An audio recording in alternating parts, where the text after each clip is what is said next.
Hi guys, welcome back to Geeks Wargaming. Today I have an unbox and build video for you. I get quite a lot of comments on our videos asking about how I magnetize things. So I decided that I'd unbox this. I was going to go through every page of the instruction manual bit by bit. So a little bit like I did with the bolt action video on the Panzer tank. So we'll just go through each page of the instructions and I'll show you the build at the end of each page. And I'll cover any issues that I had building it and anywhere that I'd suggest maybe putting some magnets in. Now, with this kit, it is exactly what you see on the front. That is the only loadout. So there isn't really that much of magnetization options, I don't believe. However, I'm still going to, well, I plan to put some magnets in here just in case in at a later date. You never know what Games Workshop are going to do. They might do some kind of upgrade kit where you can swap out these arms. Forge World might do something where you can put different weapons on. Also, it just gives you a little bit of extra posability and just makes it a little bit easier for carrying.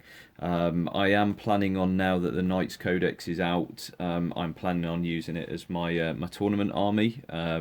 So I have a tournament coming up soon, so I'll be getting this bad boy ready for then. Another thing which I'm planning on doing the magnets for is the Carapace weapons. You get 2 of these, and you get 2 of the missiles as well. So I'm going to see how they fit in. I'm not a fan of just sort of resting them in because they just get knocked off too easy. So if I think that it's easy enough just to sink a magnet, then that's what I'm going to do. Also, another thing which I'm planning is these missiles. They're a one-shot per turn, and once you fire them, they're gone. So I'm planning to magnetize them, so it will give you a good visual reference to yourself and your opponent how many missiles you've actually got left. So I'm going to see how viable that is, if it is doable. So when we get to that page in the instruction manual, obviously I'll talk you through my thoughts there. So without further ado, let's open this. I haven't opened this myself yet. I've been waiting to show you guys. So this has been sitting on my side for a couple of days now, just really wanting to get it open. So let's crack it open. There's been quite a lot of unboxing videos I've seen anyway, so I pretty much know what you're going to get. I think there's 2 sprues which are the same, which are the legs, and then there's the sort of the Carapace sprue. Let's just get that out. Okay. So this is something that Games Workshop have been doing very well. These full colour instructions. Really good, really clear to follow. It looks potentially like there might be some posability in the legs. Usually you can sort of cut off one of these little nubs. So you might be able to repose. I'm not planning on reposing the legs on this first one. I just want to sort of get it done as is, just with the magnets. But I guess you could do that. It's probably not too hard to do looking at the instructions. You just have to flip round some pistons, I guess, or something like that. So yeah, it looks very similar to the normal Knight build. So you start with the legs, then you build the sort of the inner hull, and then move on to the Carapace, all the Carapace weapons, and then the arm weapon housings there. So yeah, it looks pretty sort of standard affair. Let's just have a quick look here. I might be able to. Yeah, these are glue points here. Let's hold it up to the camera. It looks like these are glue points where it's coloured yellow. I think I might be able to drill all the way through that, get a magnet in there, and then drill into this little nubbin just as a very small magnet. I'll have to see how strong it is. Might try it on one, and if it doesn't work, then just sort of glue it. But I would like to be able to do that. I think that would be quite a good thing. Could look quite cool if you're just removing those weapons when they're fired. But yeah, there he is in all his glory, all completed.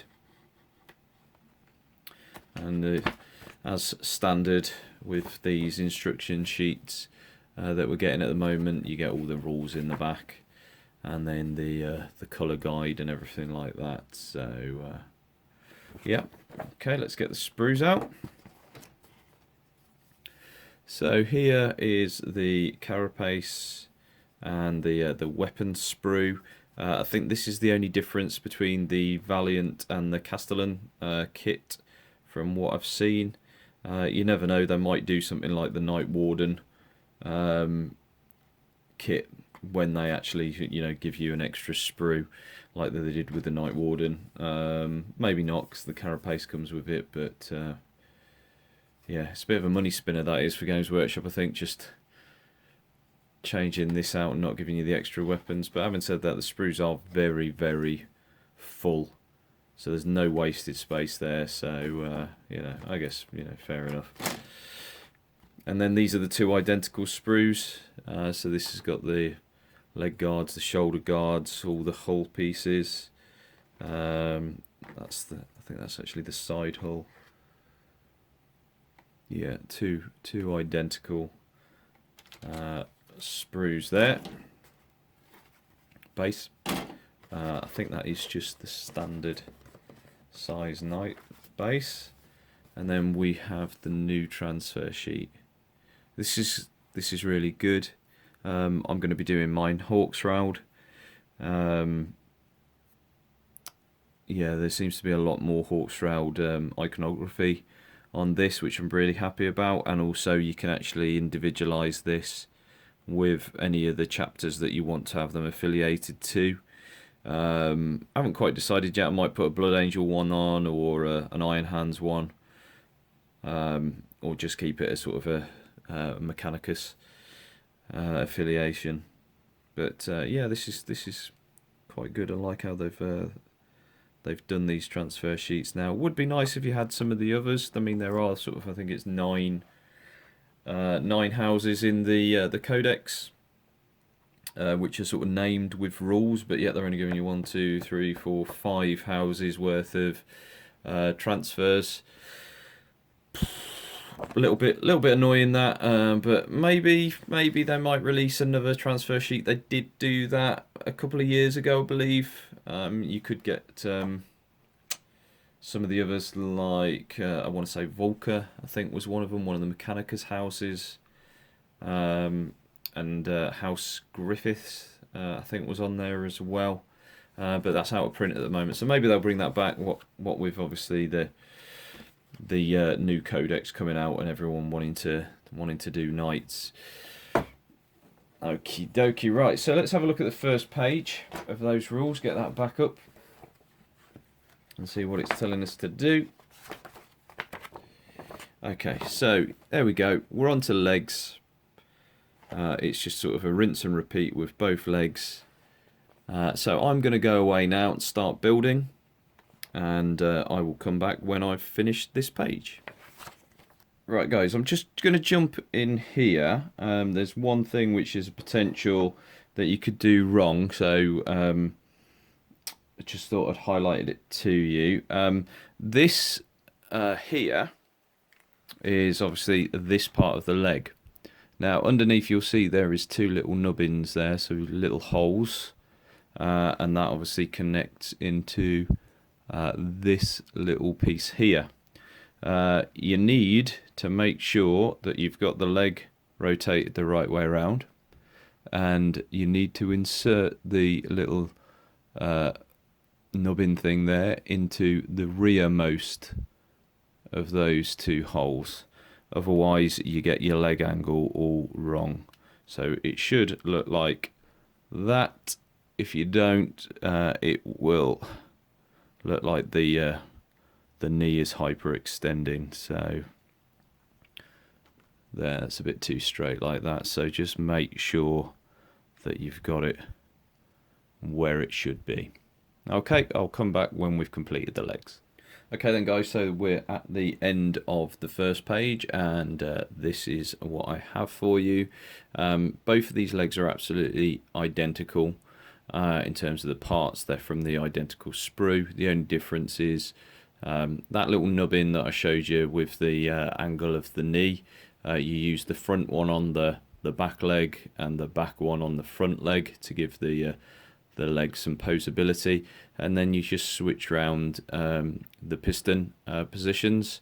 So I would say, not that I've tried it, but it would be really easy. At the moment the standard kit comes with, this is the rear leg and this is the front leg. I would say it'd be really easy just to do the plans in reverse and have the legs the other way around if you were such inclined to do so. So that is that. That is all done. So moving on to the second page, and the second page is building the hips, all the joint there, putting the pistons in that hold the legs together with the wires, much like the original Knight. This is looking all very similar, and then just putting on the armor plates around the thighs and the waist joint there, or the codpiece armor, let's call it. I will be leaving these bits off just for painting.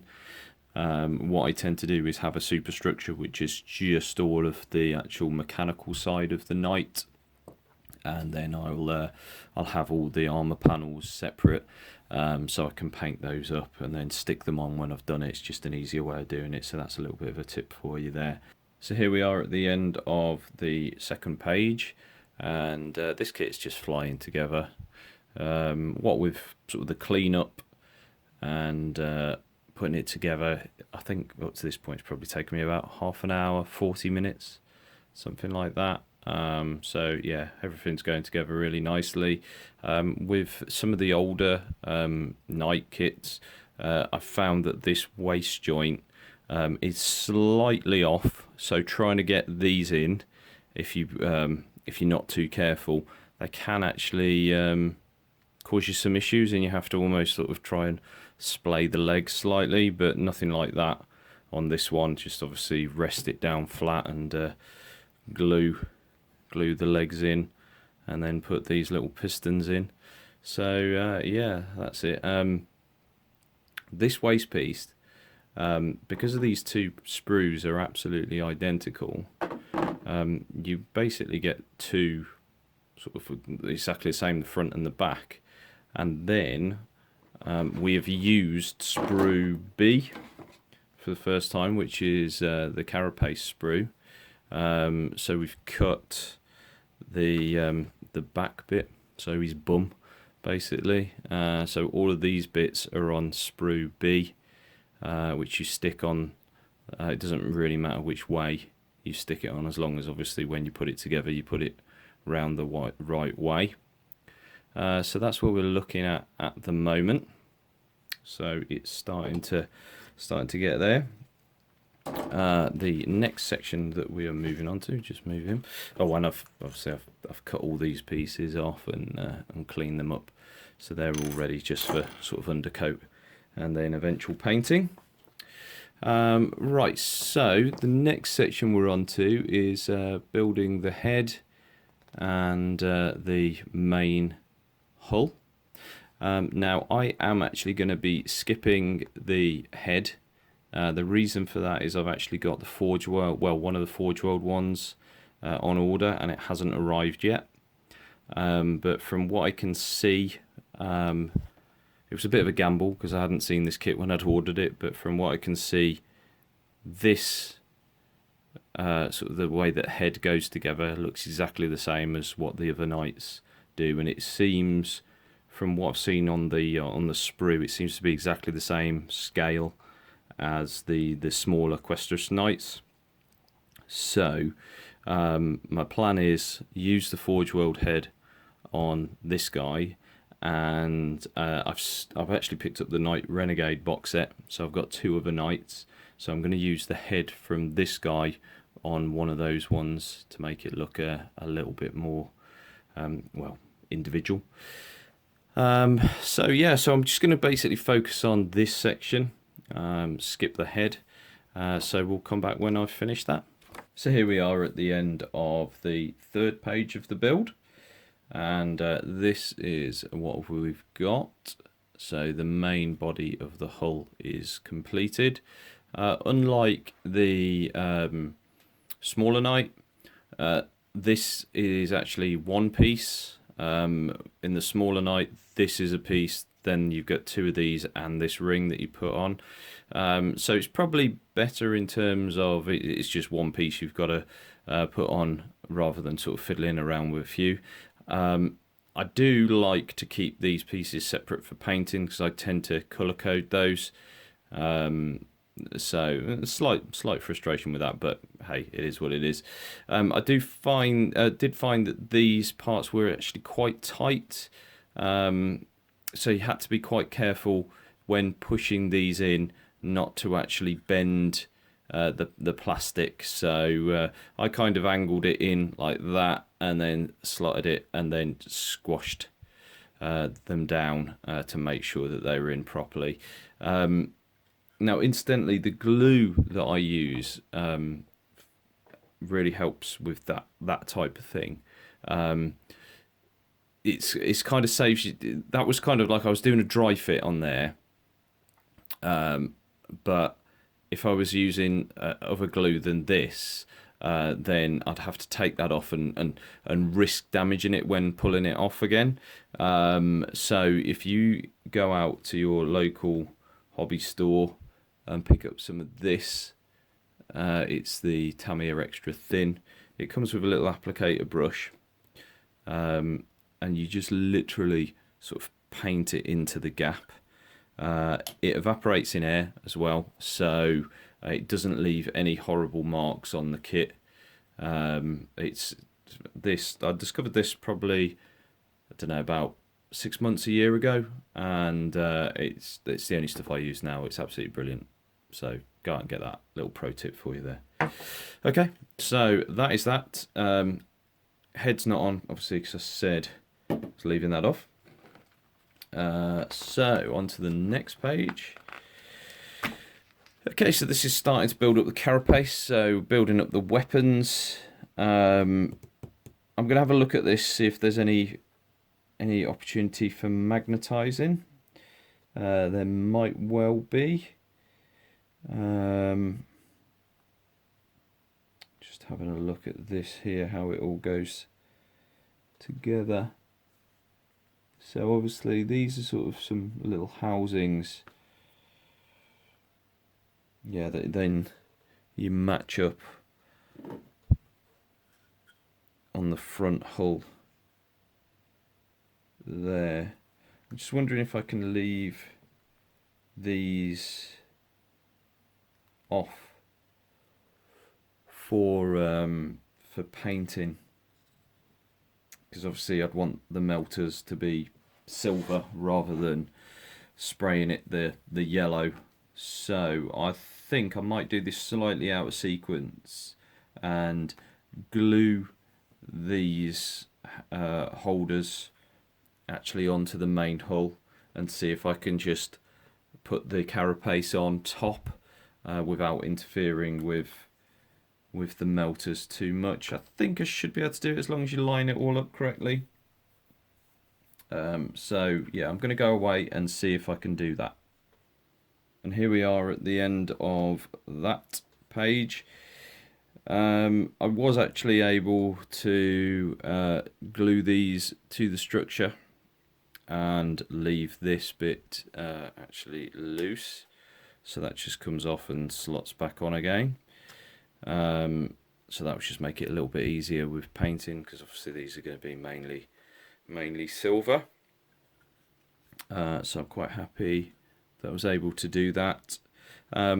You could just leave these bits off completely and then paint them and then just sort of super glue them on, but this seems to work, and there is actually a little bit of movement in the top there.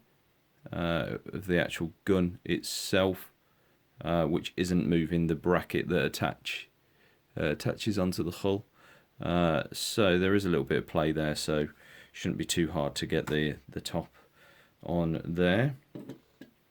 Other bits done. I've left the railings off, again for ease of paint.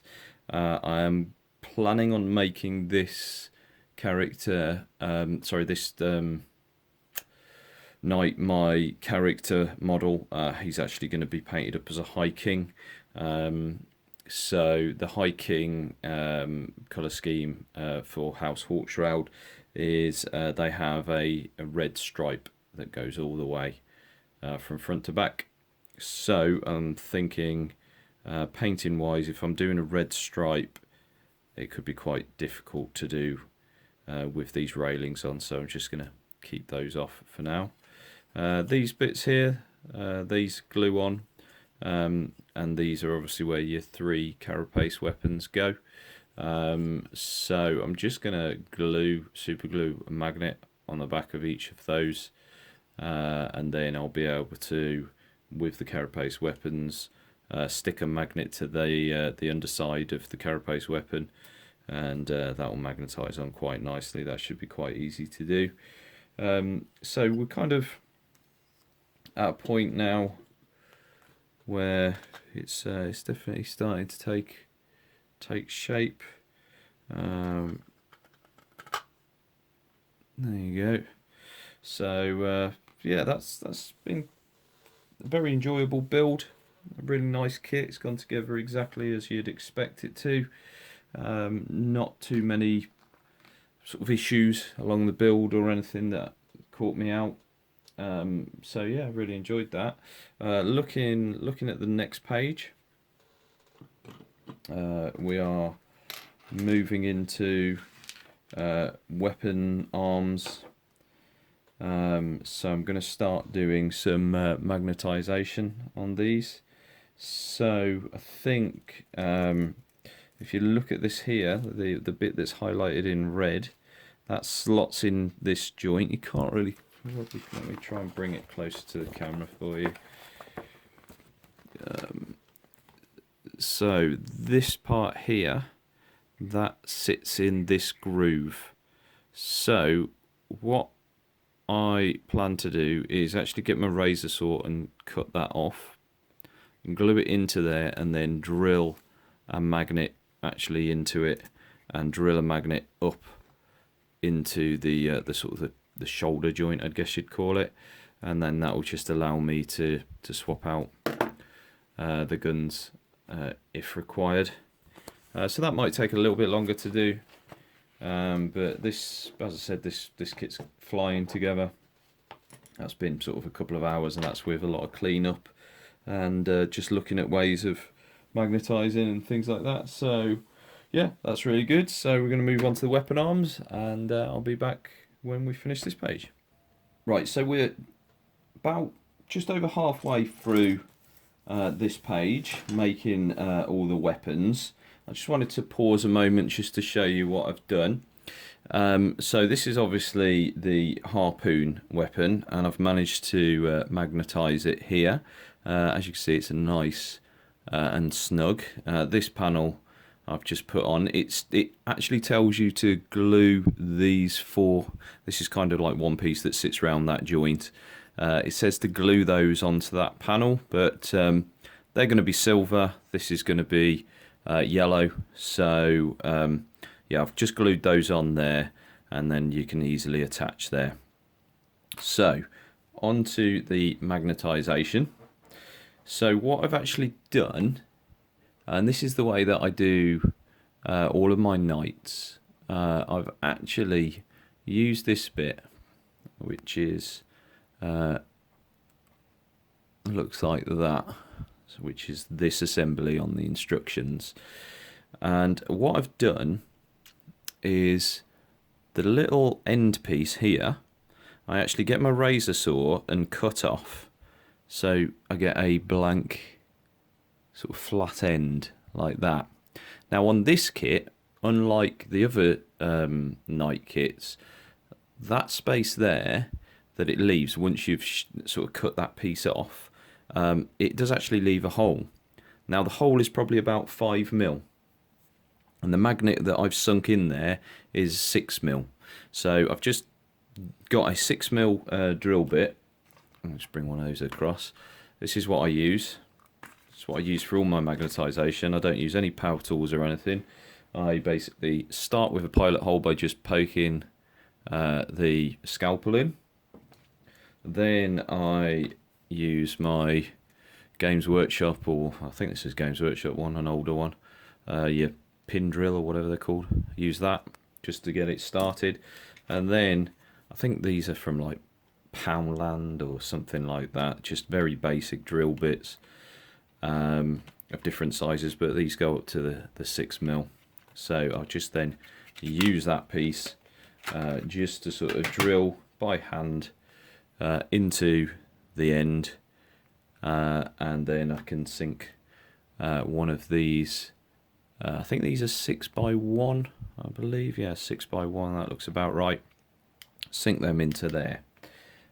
Then what I do is the bit that I've just chopped off, you've got sort of a little bit of a cap, and again in this particular kit there is a sort of a bit of a lip, which again sort of gives you a bit of a pilot hole to start off with.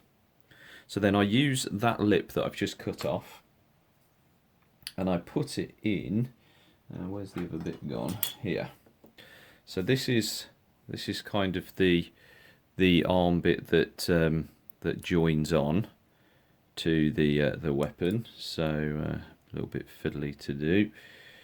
So this will obviously all clip together, and then that's kind of your assembly like that.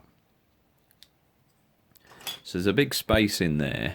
Now, if I had the right size magnet, there's probably an easier way of doing this, because I think that there, in that groove, where this sits, I think that's 8mm. I haven't measured it, but I'm pretty sure that's 8mm. So what you could do is you could put an 8mm magnet in there and then a 6mm drilled into the end. But what I'm having to do, because I haven't got the right size magnets, is, as I said, chop this bit off, then use this, sink a 6mm magnet into that, and then actually glue it into that joint. So I'll show you what that looks like on this one.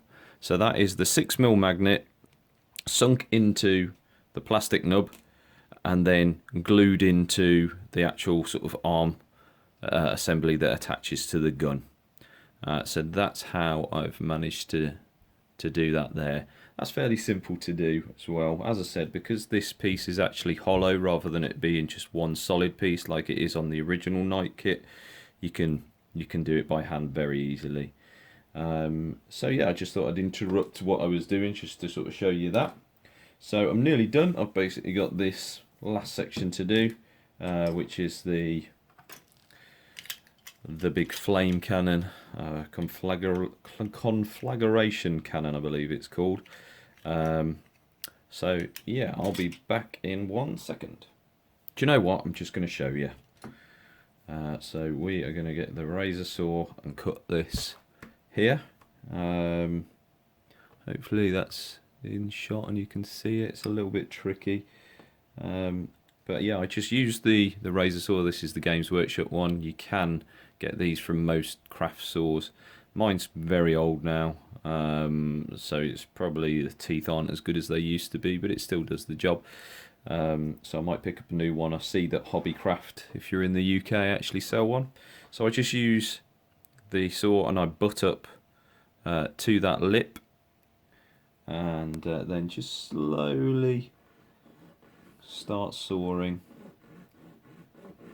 backwards and forwards. As I said, the teeth on this aren't great, so it is snagging a little bit. But hopefully you'll be able to see if I bring that up. You can see that the cut is starting to make its way through, and because I'm using the actual line of the lip, it helps you to sort of guide it on a straight So let's carry on with that. Just take it really slow and steady.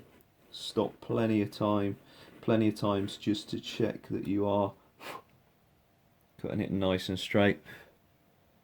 So again, I'll bring it up so you can kind of see. There you go. You can see it's cutting quite straight there. If it is slightly off, it doesn't really matter. You can just use your sort of hobby knife just to sort of trim it down a bit. Just wipe some of the bits off this. Okay. And we're pretty much nearly through. So it's just gonna pop off any second, I should imagine.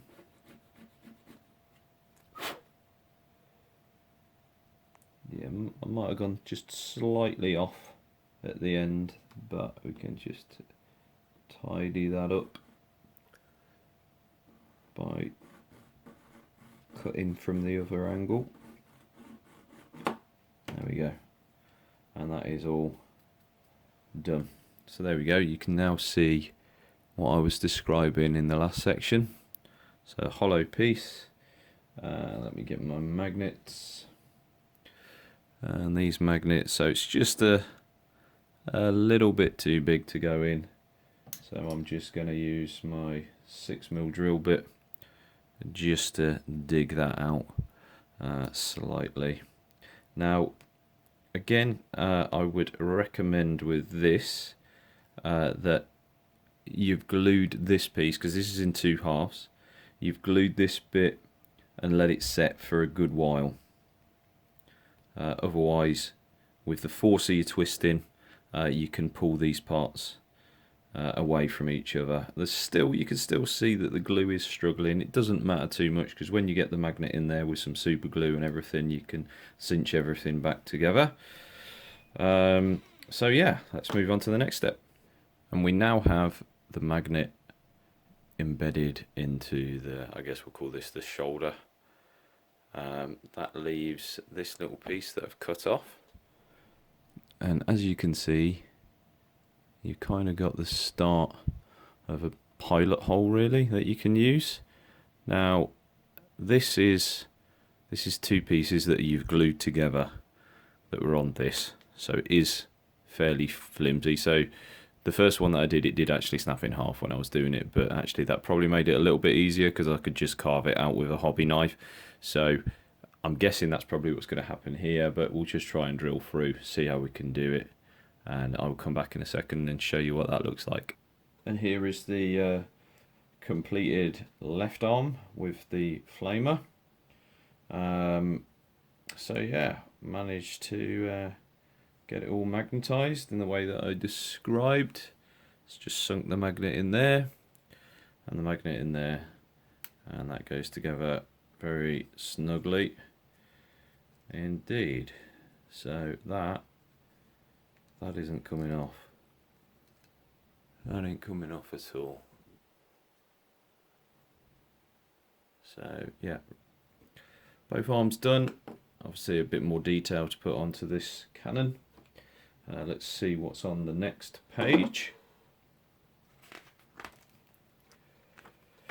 Okay, yeah, so as I expected, we've got the details on the cannon, and then putting it into position, putting the side plate on, and then putting the arms on. So this probably won't take very long. I think up to this point with the magnetization, we're talking probably 3 hours, I guess, and you know, we've got a good solid amount done now. We've got it actually starting to look like a knight, isn't it? So that's pretty cool. Really enjoying this. Really nice kit. The cleanup hasn't been terrible. You know, kind of where you expect it to be, but yeah, crisp detail. None of the mold lines have gone over any of the details too terribly. So yeah, well, anyway, let's move on to this. And that's that section finished, and we are very close to having a completed Knight now. So I'll just disassemble it all. I will glue this eventually. I do keep that as one sort of superstructure for painting, but at the moment it's not telling me to do it on the instructions, so I haven't done it yet. These panels, obviously, as I showed you before, will come off for painting. This comes off for painting, nice and easy, and that was lined up with these at the front. You can just slot it on nice and easy. And there's both of the arms done, fully magnetized, glued into position with the struts. Yeah, so it's looking good.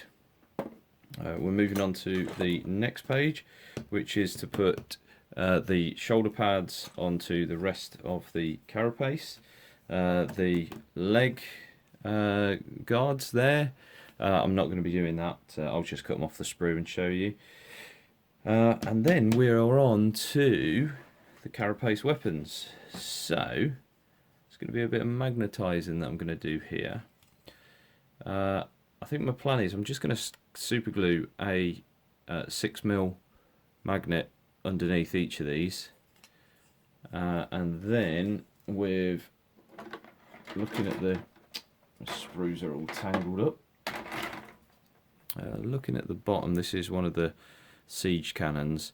This little nub in here, I think I'm going to clip that off, and I might just sink a magnet just into that little recess and see how high that sits. I like to try, when I'm magnetizing, I like to try and keep the model as true as it would be as if you just put it in using the proper parts. I've seen some people that sort of magnetize and they'll literally just glue a magnet on top of there and then glue a magnet to the bottom of this piece, so then it's sitting a couple of mil higher than what it should be. And you know, some people are happy with that. I'm not. I like to try and do it as well as I can. So that's what I'm going to try and do. So we'll come back when I'm doing this magnetization. If there's anything sort of too tricky that I think that I need to talk you through, then I will do that. So back in a second, guys. Okay, so I've just finished the magnetizing of the carapace. So I've got the missile launchers. I'll show you what I've done underneath. So as I said in the earlier part of the video, I've just put 6x1 magnets, just glued them directly underneath the hole. I've then got I think that's a 2mm, 2x1mm. It fits perfectly into the hole. And then that's nice and flush. So I've got them all ready, and then all of those magnetized well. So this is the bottom part of the siege cannon, and I cut off the little sort of nubbin that was in there, and then drilled through, and I have put a 3mm magnet in the hole where that pin used to be, and then just give it a little bit of extra strength. Again, I've just glued a 6x1 magnet on top. It's probably not that necessary, but I just wanted to do it just to give it that extra little bit of snap and so they don't fall off. Now, I was a little bit disappointed with something. You know, I was talking about magnetizing these missiles. Well, I've managed to cut off the little nub on those and then drill a magnet in. That was very easy to do. I think that, again, 2mm magnet, I think. Same size as the ones that I've got in here. So that snaps on nicely. However, the area that the missile actually sits on is quite a small area, so you can see I have actually put a magnet in there. and I think that's a 2mm magnet. So there's actually probably 2 or 3 of those in a row, going from one side to the other. So it's just drilled all the way through. And I was hoping that I could get a magnet in the missile. Unfortunately, how this is actually made, there is a little groove on the missile. Let's pop that down. There's a little groove here. Oh, sorry, I'll get it on camera, it might help. There's a little groove, and that is kind of the guideline for where it sits. So I did actually drill in to this one and put a magnet in there. But it just kept flopping down. So I thought, do you know what? I'm not actually that bothered about it sort of magnetizing. So I thought potentially when you go into events, if you have got that all magnetized, you might just lose one, and that'd probably irritate me more. So I decided I'll just glue it on, but just have that magnetized, and then when I fired to, at least I can take that off. So that's the way I'm going. So I'm just going to finish up here, and then we're pretty much done. So let me just double check. I think we're done after this page. Just clear all my tools. So workbench is getting a bit messy as I'm carrying on. Yeah, so it's just a case of the next one is gluing it to the base. So yeah, we'll come back and you will see the completed model. Well, as complete as I'm going to get it before painting. There we have it then, guys. That is the Knight finished. Just completed this page. Didn't take very long at all, just a couple of minutes just to glue all those weapons together. And this is what the beast looks like. Obviously I haven't got the head yet, hasn't arrived from Forge World. This total build, I've done it over a couple of nights.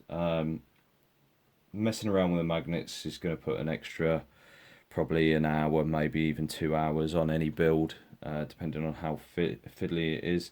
But I think this still took me probably about 5 hours possibly.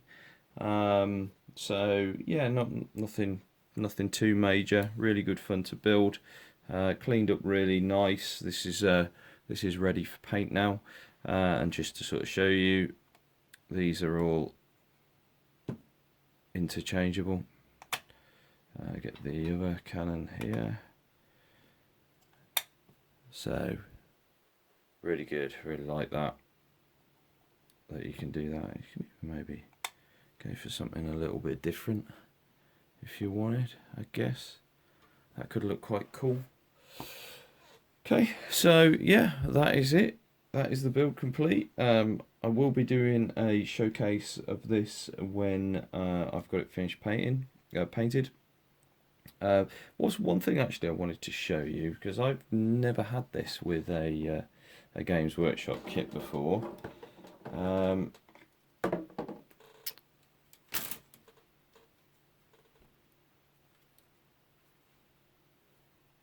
sprue is completely empty. No spare parts on that one. Obviously this is the duplicate, so no spare parts on that one.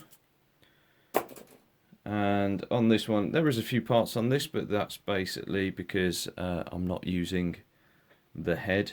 Well, I will be using it on another model, but I'm not using it on this one. So if you were to use the head, you'd literally, that would just be all straight in the bin.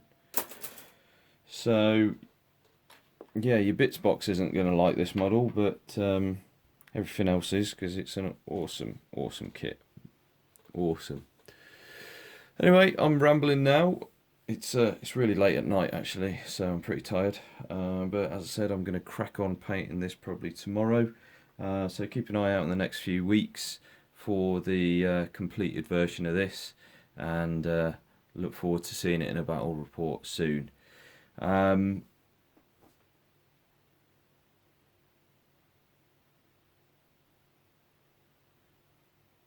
So again, thanks for watching, guys. Subscribe if you haven't already done so, and click that like button, and put a comment down below.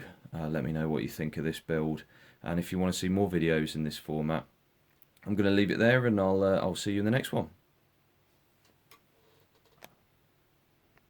Right then guys, so we've got a little caveat to the end of the video. My Forge World head turned up the very next morning, so I just thought I'd show you what that's like.